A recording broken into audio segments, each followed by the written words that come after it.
En efecto, yo lo he señalado y el 1 de diciembre lo cumpliré.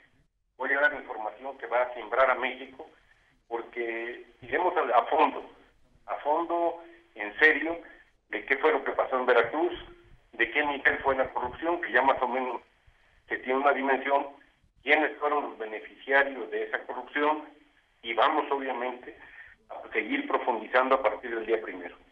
Carmen, que tendrán un doble objetivo, son documentos, son todo tipo de elementos de convicción jurídica que permitirán para sustentar lo que siempre he señalado en cuanto a la corrupción en Veracruz y permitirán también tener claridad sobre los procedimientos que se han seguido, cuando menos en Veracruz, para otorgar financiamientos a instituciones que no tienen que ver con el interés de los veracruzanos, a particulares, cómo se apropiaron del dinero, cuáles fueron los canales, es decir, elementos sustantivos para acreditar, por una parte, por la vía jurídica, las responsabilidades de quienes hicieron este atraco en contra de los veracruzanos, y por la otra también, para darle a conocer a México las fuentes, las vías, los destinos de estos recursos.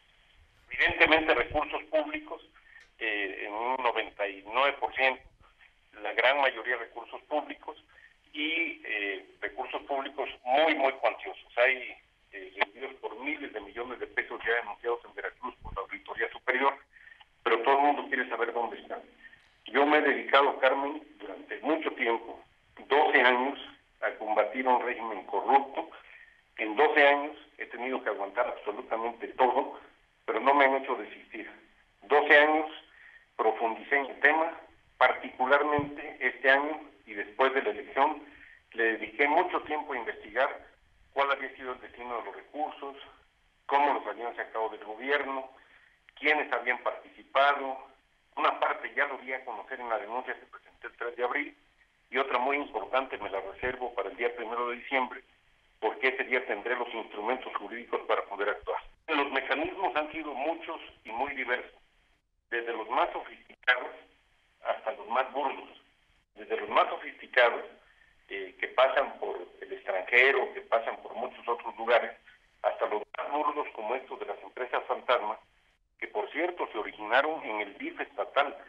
Las empresas fantasma empiezan a surgir en el DIF estatal cuando el responsable de las finanzas del DIF era el después tesorero Tarek Abdala, y empiezan a robar el dinero de la gente que más lo requiere, de la gente a la que el DIF debía atender, y después se trasladan a desarrollo social estos negocios ilícitos y toman otra dimensión ya en cuanto a monto. La información que tengo es sobre este tema y sobre muchos otros que tienen que ver, repito, con la fuente, el procedimiento, el origen y el destino de los recursos. Por las denuncias se presentaron, se actuó en contra de algunos, en contra de otros no solo no se actuó, se les protegió. Por ejemplo, al principal responsable del hecho que refiere, se le premió nombrándolo delegado de manobras en Veracruz, cargo que ocupa hasta la fecha. Es inconcebible. Cuando hubo una exhibición pública de la impudicia con que se manejaban los recursos de la Secretaría de Desarrollo Social, en lugar de meterlo a la cárcel, lo metieron a la delegación de manobras. Esto no formará parte de lo del día 1, es un tema que ya está denunciado. Lo del día 1 es un tema que tiene que ver con la negativa de Duarte a reconocer que hubo durante su gobierno. Digo, no lo va a reconocer obviamente, sino con las afirmaciones en el sentido de que las denuncias son infundadas, que acreditará que son fundadas, y desde ahí Veracruz empezará a vivir una nueva historia de transparencia, de rendición de cuentas, una historia totalmente distinta a esta historia negra que vivimos los 12 años últimos. Ese tema fue denunciado en su momento. La Procuraduría General de la República incautó los recursos y después, por alguna razón inexplicable, los devolvió incluso con intereses al gobierno de Veracruz, algo absolutamente inaudito. Eran recursos en efectivo. La Feria de la Candelaria de Tlacotalpan no cuesta 25 millones de pesos, y si costara no se pagarían con billetes. Es un tema que la Procuraduría procesó y resolvió en su momento, y efectivamente el expresidente Calderón habló en un mitin de campaña, en un mitin de cierre, que él había encontrado una computadora en la cual constaba el manejo de 3,000 millones de pesos en efectivo cada año, pero que no había podido profundizar en esta investigación porque se trataba de recursos públicos estatales y no federales. Eso fue lo que dijo.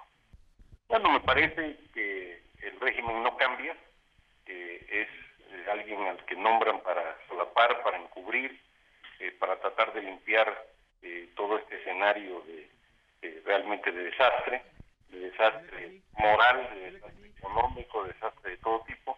Es alguien que forma parte de la banda.